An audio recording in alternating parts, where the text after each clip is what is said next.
Hey everyone, welcome to Rookies Live. In this series, we're going to be talking about some of the best schools in the world where you can learn visual effects online. My name's Andrew McDonald. I'm one of the co-founders of the Rookies, and I'm joined here today with Alan Hunt, the other co-founder. Yeah, hey Andrew, how you going? Firstly, I just want to introduce Ryan Kingsland, who's been in the scene for a long time, probably as long as Andrew and myself have been in visual effects. We used to follow him quite a lot when we were sort of training back in the day as well. He's been prolific in the sort of online education space. And more recently, he's joined a school called Vertex School. We're going to talk to him today about that merger, how it looks, and he's going to go into some details about his courses. Ryan, do you want to just tell us a little bit about your history, like right back at the start, how long you've been around? I know you're a bit of a legend, so we want to just make sure all our viewers understand your background as well. Absolutely, yeah. Thanks for having me. It's really exciting that you guys are kind of doing this and getting kind of behind the scenes on that. It's great. So my name is Ryan Kingsland, and I helped develop ZBrush back in the day. Worked on the development team and was like employee number 5.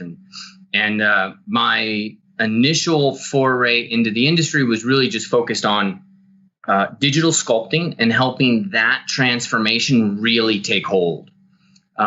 So that was kind of the driving force. I've done a lot. I worked at Pixelogic. I've worked at schools. I've done some VFX work. And ultimately, the thing that, really kind of connected with me the most was education, was training.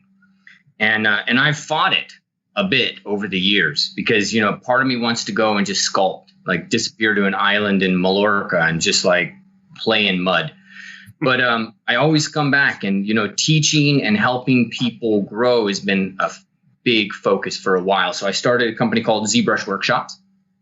And ZBrush Workshops is one of the first like online schools, out there. It was for this kind of stuff. There was literally nobody else doing it when I started. And my focus is just training people on this amazing piece of software and just helping them be, as awesome as they can be, and really unlocking who they were. And so over the time, I started training in ZBrush, but ZBrush, like I used to tell people, ZBrush, it's not a software, it's a mission.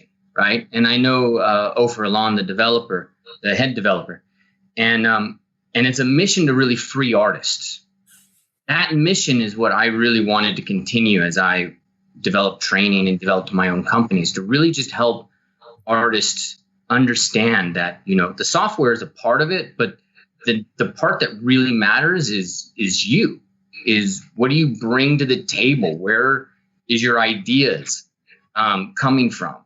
And, how do we kind of unlock our own potential as creatives to really just, do cool stuff at the end of the day? And so that's all accumulated. I built Game Art Institute because we were focused on, I built several companies, several sites. We built UArtsy, and then all of those sites, everything I had done to that day was really just focused on amazing artists sharing knowledge. But what I learned in that process was, number one, you spend a lot of time managing amazing artists because they're amazing. So they want amazing amounts of time. And then the students, it was kind of hit or miss. Like they had to come and bring their own motivation to it. So I shut down all the kind of high level artist stuff. And I focused on this one problem of how do creatives, go from that job at Starbucks, or like Kevin, one of my students, working during COVID, kind of stocking shelves, right? And he's crazy talented. How does he go from that position to a job? And that's been my whole focus for the last 3 years. And we kind of cracked that nut a little bit. Like it's hard in creatives space to do that because there's no talent shortage, or what is it? It's not a job shortage. Like I'm losing my frame here. It's the problem, say, programming has is they just don't have enough butts in the seats, right? So they don't have enough bodies. But that's not the problem creatives have. Creatives have tons of people who will do this job. The problem they have is they have a talent shortage. They don't have a high enough skill level to be able to qualify for the job. And if you don't have that skill level, nothing else matters. You must achieve this level, or you don't exist in the industry yet. And that's a hard reality, but that's been the nut I've been trying to crack. How do you scale people to that? And that's what's led to Vertex. I think that's been the hard part, right? It's like, we see that as well. We see a lot of kids that go off and spend a lot of money for these courses. And you're right, there's a discrepancy between where they need to be and where they come out. And, at that point, they've spent all their money and they're like, well, I've got no more money to kind of keep skilling. And they just, either go, well, I'm not good enough. But they just haven't been trained to that level, and they'll go off and just give up, right? So it's kind of like it's a hard nut to crack, Ryan. I think what you're doing with Vertex School, and it'd be great if you could talk to us a little bit about the business model for that as well. I mean, you explained offline before we got on just what that was, but it'd be great for people to hear about that. Yeah, well, that's the part that I'm kind of like I'm both scared of and excited about. So we actually just finished the pilot program. So the big move, the big thing that we're trying to bring to the community, of course, we want to find out where are the inefficiencies in education, right? So I don't think all the schools have that locked down. So we can be more efficient in how we train people. So you save people time, but you still got the money issue. You still got the dollar signs. How do they afford it? And so what we're doing now is what they call income sharing agreements. And in an income share, we're doing both. So, we have the income sharing agreement on this side, and then we have the other option, which is normal tuition. For those who qualify for the income sharing, you pay $0 up front. You go to the entire school, you complete everything, and you've paid $0 all the way through that process. Well, only after you graduate do you go into repayment. So you have a month and then you go into repayment, but you only go into repayment if you have a job making over a certain amount. That's awesome. Yeah. So if the school doesn't help you at all, you pay nothing. And the end cap of that is if within a 5-year period, nothing has happened, all the debt's forgiven. So it does not hang around your neck like student loans. I mean, that's a game there, isn't it? I love it. I mean, I haven't seen anything like this in our industries in education for us. I've sort of only ever heard of this kind of model in, some crazy tech startups and, down this developer path. But it's, I think this is one of the things that really, I guess, excites me about what you're doing with Vertex School. It's really cool. It's sort of putting the onus on you to, get these people to the level they need. There's no pressure for someone starting out. They can just jump straight in, and then they're incentivized. It's brilliant. I really like it. So even moving through that, like just to try and explain a little bit more about Vertex School, I noticed you've got a whole bunch of courses sort of available. Like we're trying to focus this sort of series, I guess, towards more visual effects. So do you want to maybe walk us through some of the courses that you have that would help someone move into a visual effects related role? Yeah, there is. So the big area that we've started at is game arts. And so within game arts, we focus on careers, and that's character, that's environment. Those are our big careers. And in a couple of weeks, we're going to be launching an animation program and focusing largely on body kinematics and character animation, and helping people really kind of grow that skill to the point where they're what we call job candidates. So there's that, those programs are like, that's the trunk of the tree. And then outside of that, on the branches, that's when we go out and we get classes like this class is coming up with Sculpting the Face by Anar. And in that case, he's helping people understand, what's realism, how do you work with the face and with the anatomy of the face, but not too closely. Or like one of the classes we're working around right now with Abdul Rahman, where he's focusing on blend shapes. And he works at Snappers, where they've built that amazing, rig for facial deformations and expressions and all of that. So if they're coming in and wanting to work, as a 3D artist, for us, there's game arts, there's animation, and then there's the workshops where we bring in hot shots. Like we have Johan coming in, and he's going to do a 2 or 3 day workshop on hair for games, and so people can develop their grooming skills, which is definitely along the VFX pipeline.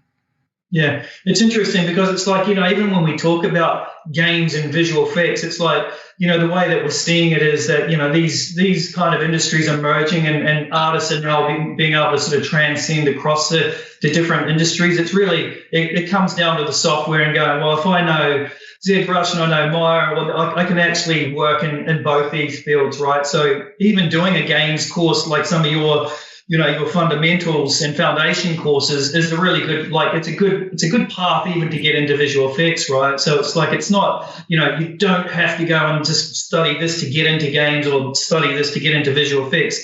As long as you know those, what the right software is and the fundamentals for a lot of these programs, you'll be able to, move across. So, and I was just going to ask, Ryan, just in terms of getting into these courses, like what's the portfolio criteria, or is there one, or like what sort of standards do you look for when you're sort of accepting people into these courses?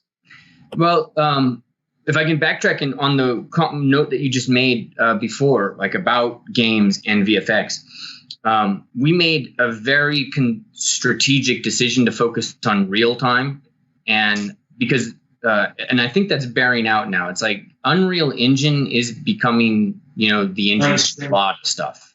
Yeah. And virtual cinematography is actually part of our program now, so people can develop that skill set. And then they're not just locked into VFX or games.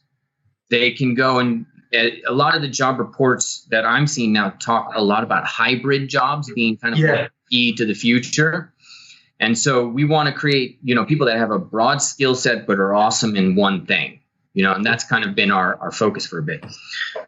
So in terms of what we look for in a portfolio, or when we're talking to somebody, I've over the years, I've tried a lot of different ways to kind of predict, because usually the reason why you'd put a hurdle up there is you want some predictive ability of how somebody's going to fare in your program.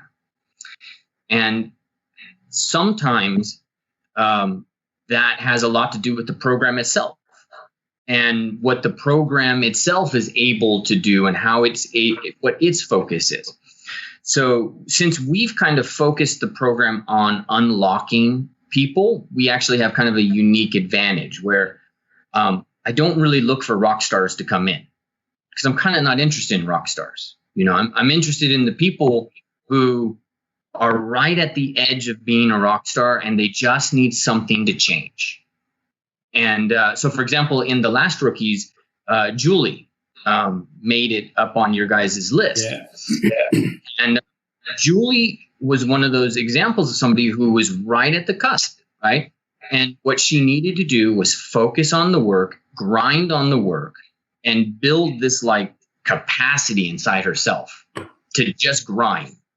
And then once the students develop that, they just need like a couple of little tweaks to what they do, and then boom. Oh, yeah. And that's what I remember her entry. I mean, I've just got it up here you've got it up here on your homepage. And I mean, her work's pretty special. I think, as you said, I think this is exactly why I think your school's a great thing to be happening, because you're taking those people that have got a good grounding and just giving them that finishing touch, so they know what the benchmark is and how to push it there. So I mean, on that, like for someone like Julie, or I mean even anyone who's a student at Vertex School, like what's a week for them? Like obviously you have different durations of courses, but how much sort of work is sort of recommended, and what's that week look like in terms of, I guess, interaction with your lecturers or mentors or, whatever you guys kind of call yourselves. But what does that look like for them? It's 20 hours a week of work. hands down. If you're not doing 20 hours, everybody knows it. And so there can be no doubt, you have to do 20 hours. If you're not, and we tell people when we talk to them, if you can't do 20 hours, don't come in. Come in when you can. Because this work, what we are in, has so many levels of complexity that if you're not grinding at least at that level, you're not going to achieve. And achievement's what we want. So we do 2 meetings a week, and that's pretty. Like I've talked to my students and I've said, hey, can we do one meeting a week? Do we have to do 5 meetings? And we've done 5 meetings in an immersive. But the big program and the big push that we have is for what we call a flex program, and that's 2 meetings a week. They're like about 3 hours, sometimes 5, depending on mentor. And in that case, we treat these as almost like stand-ups, where it's like you stand at the beginning of the session, you stand up and you say, this is what I've done. This is the stuff that's going on. And then your supervisor just gives you the feedback that you need to go on to your next step. Yeah, that's cool. I mean, that's cool, right? That's how it works in industry. And I think, that's one thing that we see a lot is these kind of, artists come in, they do their work, and then you get them into the industry and they're just very quiet and don't have the confidence. They've got this amazing work, but they don't necessarily have the confidence to deliver that and present that. And, I love hearing that, when schools actually really create that environment that, replicates what happens every single day in the industry. Yeah. So that's cool, man. Yeah. It's funny because when you're working in the industry, it's a lot of the times, if you don't know how to sell your ideas, people will just go, no, just change it. But if you can actually articulate the reasoning why you've done something, and actually, in some ways, you have to be a bit of a used car salesman. Like when you go into daily sessions and you have to sell your idea. And if you can sell it and get your idea across, 9 times out of 10, your VFX super or whoever go, yeah, cool, I like that idea, So it's more than just doing the work, but there's that goes around that.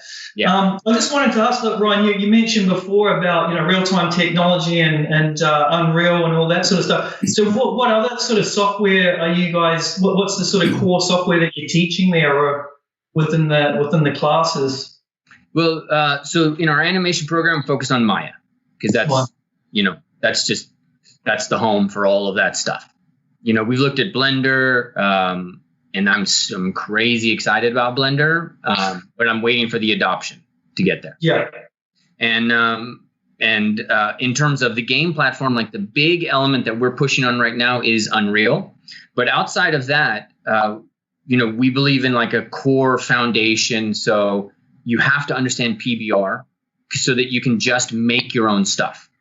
Yeah. So we don't, at that point, we do focus on software, but for us, it's the big triggers. So we have it broke down to a high poly, and the high poly, I don't care if they use Blender, I don't care if they use Maya, Max, but what I do care about with the high poly is that they have established very specific parameters. We look at authenticity, the bevel of something, making sure that somebody has, really shown a craftsmanship to the way in which they lay this out. Then we go into the low poly, which is pretty straightforward. We go into texturing and making sure that they understand what Substance Painter is. That's really important. And at that point, we actually start to get into Houdini, which is kind of an odd thing to talk about at that point. But what I've discovered, number one, Houdini is like the future, and they've been the future for like the entire past I've been in this industry, right? They've always been like, they're the next thing. But I think that has now finally become the reality. Like what they're doing is so amazing. Yeah. And I've talked to Kim Scott, the guy who runs that, and I mean, it's just, it's amazing what they're putting together and how forward they're thinking on that. Mm-hmm. So what we do now, after we've kind of introduced them to this foundation, so they develop like basically the grammar. Then we start to show them, okay, well, now that you've done all this work, now you got to look at Houdini, which is going to do your topology for you. It's going to do your UV for you. It's going to give you the capacity to actually model certain things that maybe you could have done a different way before. And so start to train them on a new way of thinking. And then we get into the game engine or the real-time engine. So then we get into Marmoset or Unreal, depending on the focus. That's super cool. Where you see, Houdini and the proceduralism and, where things are going, like there's, from my perspective, I see, a handful of software sort of rising to the surface, and that is going to be like a hardcore pipeline that will just work across like multiple industries. And like you said, Ryan, like Houdini is just, each iteration of it has just been like mind blowing. You're just like, holy shit, that's amazing, right? Yeah. And just for people that don't know, so PBR is like physically based rendering, and that's kind of the technology that's used in Substance Engine and for gaming. So I think that's something. I mean, just back on the Houdini thing, I mean, I wish I learned that earlier. I saw it come out and it kind of it was such a different approach, but it was super interesting. And I think, for me, I just wish I started early with that, because what it's doing now and, what you can do with it, as you said, it really is pushing things, and it is the future for this stuff. Like, so based on that, and when, you've obviously got all these students online coming to the school, do you have any sort of minimum hardware requirements? Like, obviously, you're using all these pretty intensive, software packages. Are you finding anyone struggling with their hardware setup? And is there anything you sort of recommend someone should consider investing in before they maybe try and tackle some of these programs? Yeah, definitely. But we have a philosophy at Vertex. I believe that you first have to create the problems before you solve them. And so a lot of people will for example, if you focus all your attention on getting the best computer, all of that energy doesn't mean anything unless you've actually gone in and modeled, textured, started to play with animation, you started to play with these programs, right? And so I like to tell people, like, if your hardware can't do it, that cannot be a block. We can't allow that, because that's just you saying, all right, well, next year. Why would you do that? There's no point in doing that. So you work with what you got, you do the best with what you got. And if you can only, let's say, for example, in Substance Painter, if all you can do is basically bring a glove in out of an entire character, and that's the only thing you can bring into Substance Painter, well, bring that damn thing into Substance Painter and work your way. Make that glove like sing. Yeah. And that's it. You just got to go part by part by part and work it as best you can. Because this is for me in this industry, it's a constant. Like now I have to upgrade my computer to, get an RTX and a GTX, so we're always upgrading. Yeah. But you got to jump in. No, great answer, man. Like, I think it makes a lot of sense. I mean, everyone, starts with crappy computers and you just do what you can. So no, good answer. Yeah, and just, you're sort of talking about, we mentioned Julie before, just, you've got so many years of experience with, ZBrush Workshop and so forth, Ryan. Like, who have been the absolute sort of rock stars that have either, come through your courses that are now really shining lights in the industry that, you're super proud of, like, who've come through? Well, it's in our space, because I've reinvented what we've done a lot, right? So, like, for example, ZBrush Workshops trained, nearly everybody that was learning ZBrush, not because I'm awesome. It's just because, it was timing. Like I was the first one, and I had just come from Pixelogic. So, we managed to train like a ton of wonderful people all doing amazing stuff out there. But we never tracked any of that because we were just like, having fun and doing our thing. But now that we're getting into with Vertex and with what we did before at Game Art Institute, it's really important. Like Andre Perez with his stuff, he's over there, I think at Tor, and he's developing these cool hair techniques, things like that. Like I tend to just focus on those students, not necessarily when they get to the rock star, like, because it's just something about my personality. I like to be in that moment in which, somebody is transitioning and becoming, this future self. And then when they become a rock star, hopefully they come back and teach. But, I got to move on to the next crop and figure out how I get these guys, to that level, because it's really been my focus. And I get scared partly from myself having experienced it. But this industry does have this sense of, that guy's awesome. And so people would say that about me, like, that guy's awesome, right? But I was awesome, like, I'm big in Japan. It's like that time is done. Do you have a tip for that? I'm big in Japan. This, one of the first things I do, and I do this with Rafael Grassetti's blessing. And Raf, if you're watching this, and you want me to stop, by all means, let me know. But I have them Google Rafael Grassetti 10 years ago, so you can see where he was, and then you see where he is today. And today he's like a literal god among men. I mean, the level of work that he does, I could wish to do that, and that would be as far as I'd get, is that wish. But you go back 10 years, then you see the track, right? And you see, okay, well, that's where he was. Well, I'm better than he was. So, there's hope for me, maybe, and that's kind of where I keep myself focused, is, that small transition. So, Julie, of course, is somebody that we love. And that we love to see her out there and having success and doing her thing. There's students right now, because for me, it's always the students that don't have jobs, like Travis and Travis O'Connor. So he's got I think on our site we have his one of his environments. And man, what he did, seeing his growth and his transition, like that's everything to me. So I didn't quite answer that, but hopefully I got you some answer. No, I mean, everyone can go check out your website. Like, I've been trying to click through it a little bit while you're doing this. And, I think it's clear that a bunch of your students are, absolute rock stars, and, you're definitely helping them get there. So, I mean, for any future students wanting to become rock stars with your help, we touched on before the sort of business model in terms of payments, but can you give us a little bit more sort of information about what maybe some of these courses cost, to just give us a bit of a ballpark of where you sort of sit in terms of with other competitors? Yeah, so we definitely like to think like if you chart it out and you say, okay, so here's traditional education. So traditional education is 4 years. Sometimes you accelerate, you do 2 years, right?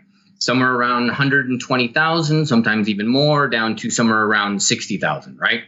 So that's traditional education. You get out of that, you get a job that'll pay you 50 to 70,000 a year, US dollars, I'm talking, right? So that's in my view, the least efficient way to go. There's definitely benefits to it, and I went to college, I got a degree. My degree's in poetry. I don't use that degree, but it's as a poet. So the way we position ourselves is, the entire program we try to keep within a 1 year to a 1 semester of a traditional education. And our goal is that within that criteria, within that round, you'll be able to get a job, $50,000 to $60,000 a year.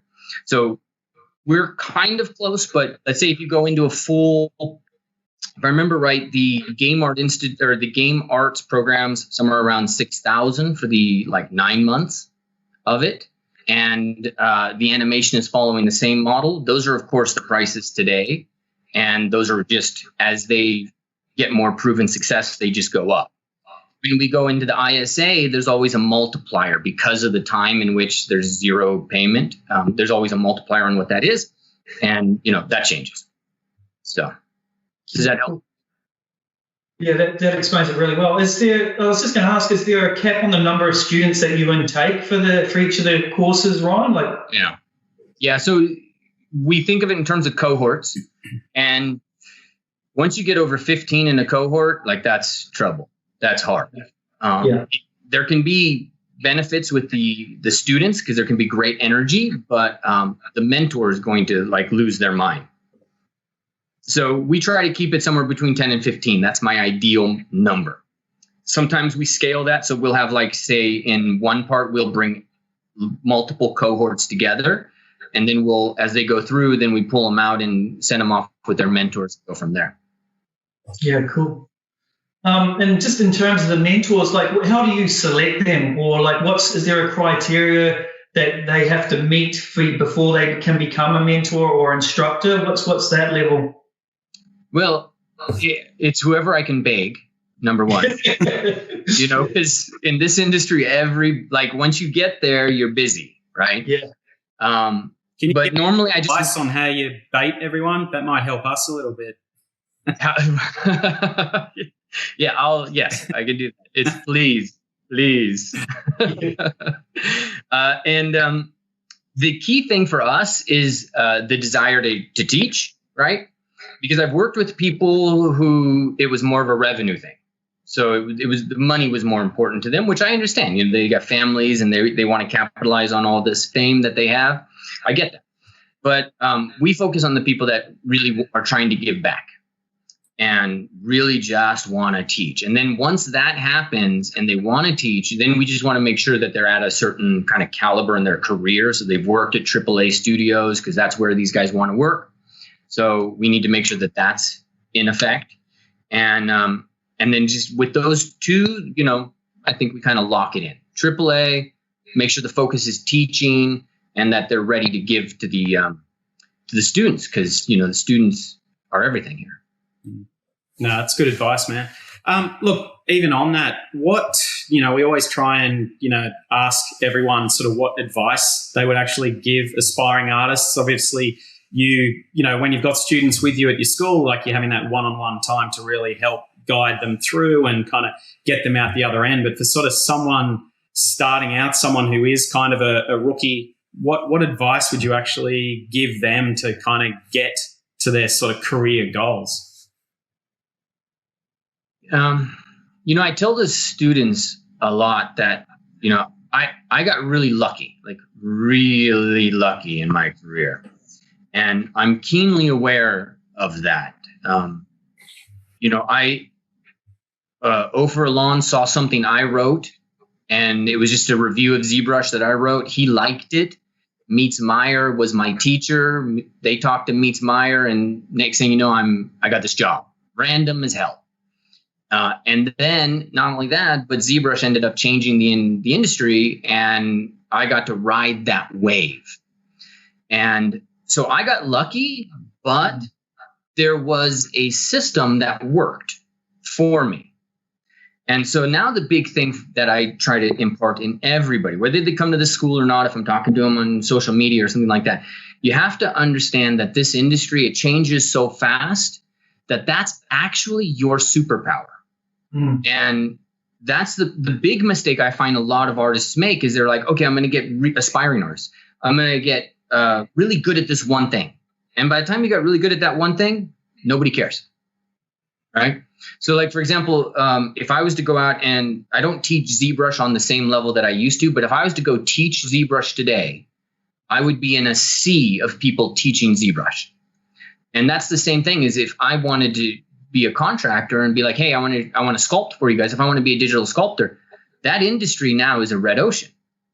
And when I started, it was full on blue ocean, which is the strategy I try to make sure everybody know. The idea between a red ocean and a blue ocean is the red ocean is competitive, filled with sharks. You have to fight daily to survive. A blue ocean, you sail out there, you can be unique. Nobody's doing anything. You get to be like the person driving that.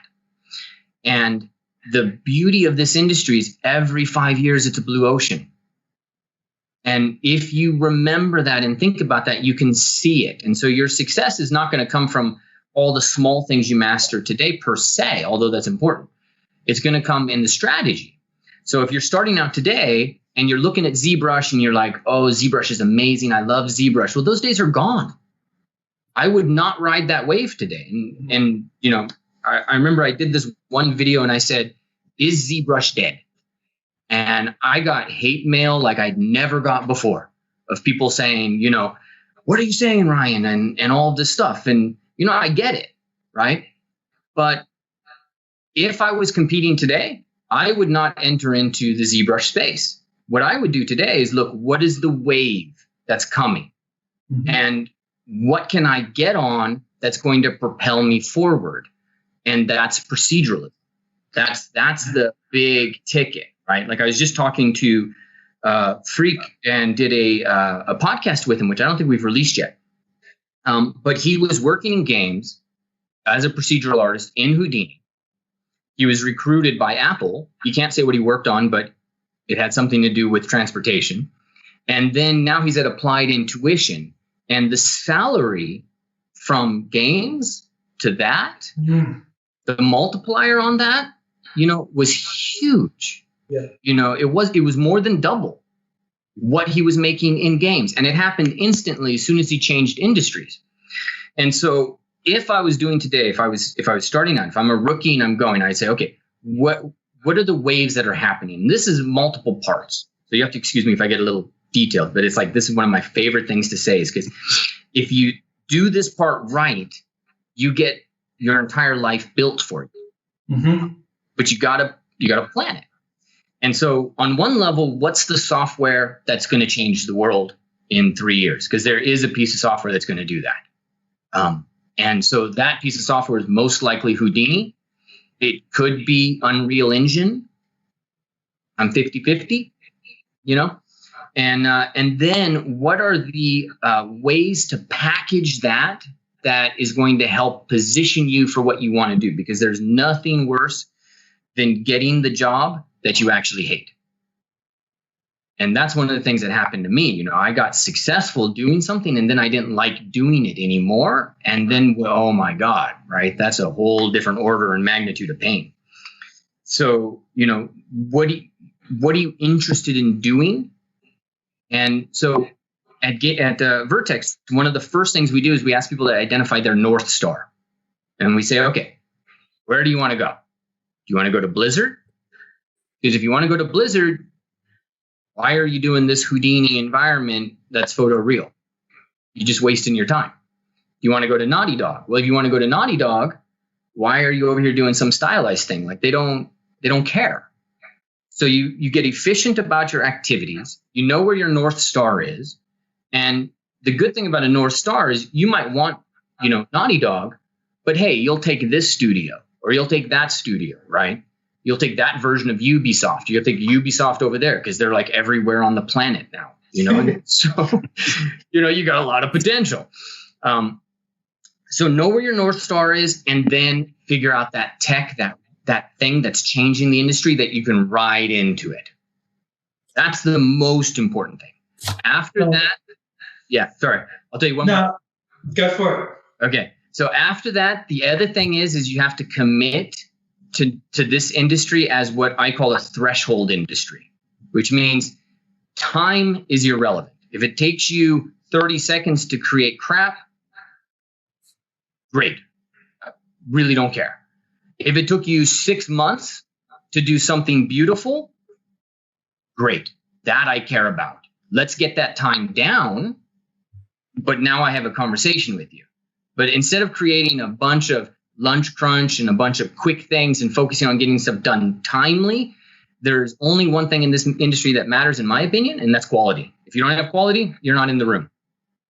Yeah.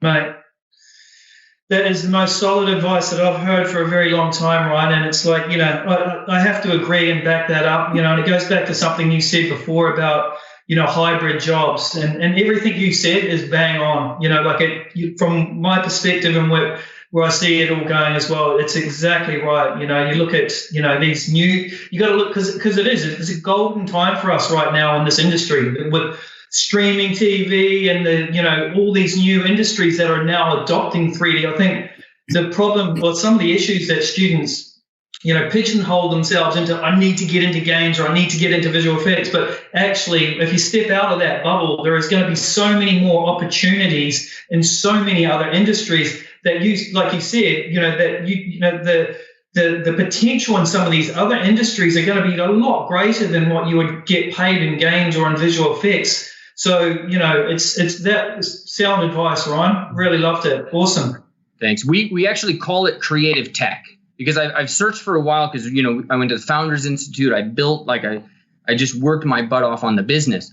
And I had to find a way to talk to investors who are over 60 about what we do. And if you say the word artist, like their eyes glaze over. Yeah. Right. They're like, I help artists. Okay. You help. You need to fund poor people getting. You want? Yeah. Doesn't work. So what we ended up coming up with is creative tech, which is what this is. It's technical. It's software related. Yeah. And it's creative. So our space and what we train on is creative tech. I love that it's VFX. I love that it's games. Most importantly, I love that it's a job that helps somebody support their family. That's it. Yeah. Brilliant. Yeah. That's awesome advice, man. Like, honestly, I think you should be sort of move across to motivational speaking as well. I reckon you've got a full circuit there you could do. Thanks. Yeah, look, honestly, Ryan, I mean, look, we're massive fans of, everything about you, everything you're doing with Vertex School. Look, from us, like, it's been super good to have you on. I don't have any other questions. Like, I want to sign up. I want to come and, listen to you talk each day and sort of improve my skills. But Kiwi, do you have anything else you want to ask Ryan? No, I just think we're really lucky to have Ryan on and just give us that advice. If you're a student watching this, really digest it, understand what Ryan's talking about. I think you nailed it on the head, mate. And that's, it's gold. Absolutely. Appreciate that. Thank you so much for having me here. Yeah. Well, look, cheers, Ryan. All the best with it. And, hopefully we'll have you back on again soon just to see where things are at and, catch up again. That was really all right. Appreciate it. Anytime. All right. Take care. See you, mate. See you. Cheers.